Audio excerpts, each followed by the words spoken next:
After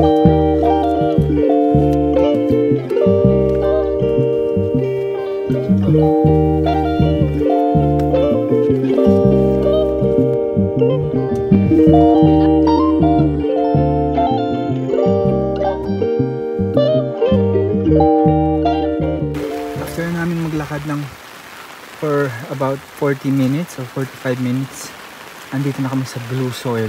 Ito yung Blue Soil sa Ningal ako. Dito sa Sagada. Kaya ito pala siya. Ingat, sir! And I'm under the umbrella again. Okay, bakit yung Blue Soil, kuya? Ha? Bakit siya blue?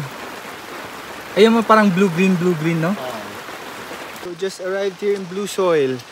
At may background under the umbrella kasi maulan. I took off my sweater kasi I'm sweating. And hindi naman siya sobrang lamig ngayon. And it says here, Kaman Utek. It's like you're in the beach. It's a white sand beach. Ah, blue-green siya. May ano siya, may mga benta-benta dyan. Mga souvenir, pagkain para sa tourist. Pero since it's raining right now, walang benta. Tagasang ka sir? Tagasang ka po sir? Cavite. Cavite ka sir? Saan ka sa Cavite? Kansa. Okay, medyo tumila yung ulan. Andito tayo. We'll go close to the ito. Thank you. Yeah. Loose kasi yung baso kapag aakyat pa.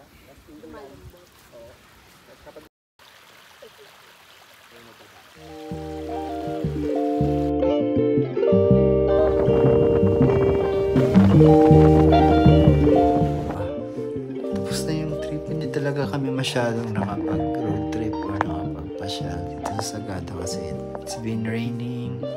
Kanina sa hike, maulan.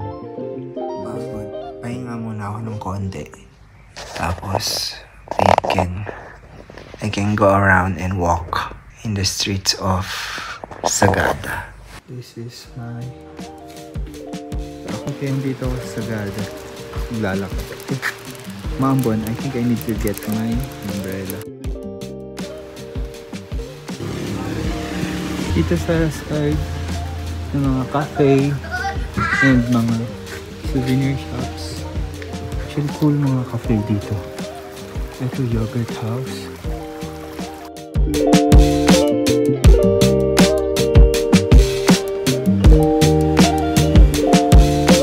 Okay, ito sa Sagada Lemon Pie House. Open siya. Try ko nga dito. Ba't nakalabas mga chinelas? Wet footwears off, please.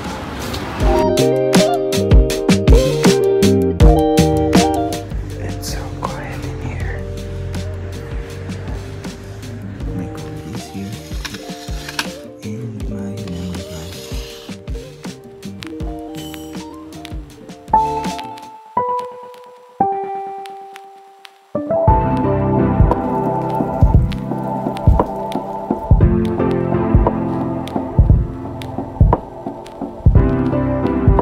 Good morning, it's 5:30 AM. Ito yung first stop namin ngayon. Ano daw to dito? Sea of Clouds, pero unfortunately walang masyadong clouds. Ang aga namin gumising para dito. Sayang, walang masyadong clouds ngayon. And may mga tao din doon.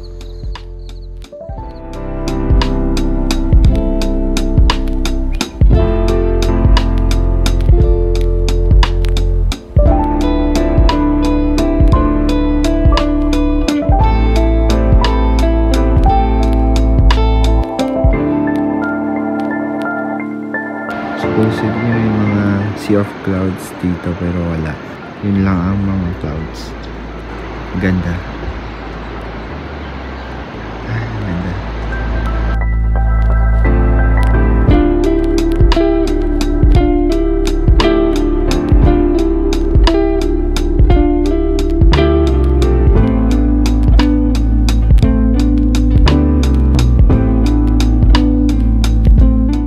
okay din naman walang clouds kasi makikita mo yung ilalim, which is also maganda.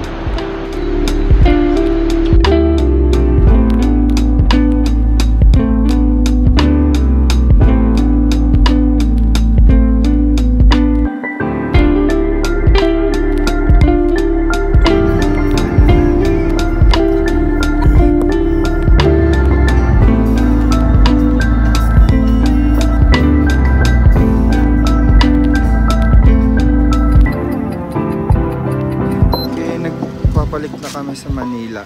Stop over kami dito sa Ifugao for lunch break. Okay. Dito ako sa Ifugao and look at the view here. Yeah, nasa sky lang ako. Literally like in heaven here. Ang taas na elevation. The clouds are just within reach. Yeah, it's like you're in the sky. Andun yung van namin. Parang small town dito. Andun yung mga kainan. May mga benta ng gulay. And masyadong fresh yung mga gulay dito. Dito may mga palengke. It's getting foggy. Dito sa side parang mayroong opening dito na daanan. Papapap. Ano siya dito? Okay, so Mount Polis pala itong lugar. Mount Polis.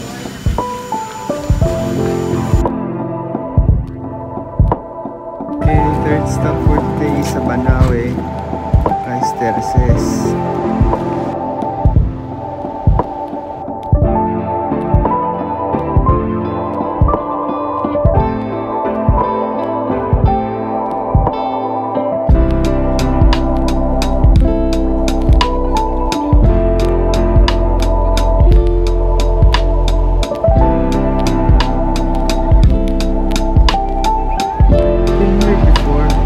Napansin ko lang nabawasan na yung mga rice paddies. I think that was 2013 or 2012. More than 10 years ago na. And konti na lang yung rice paddies.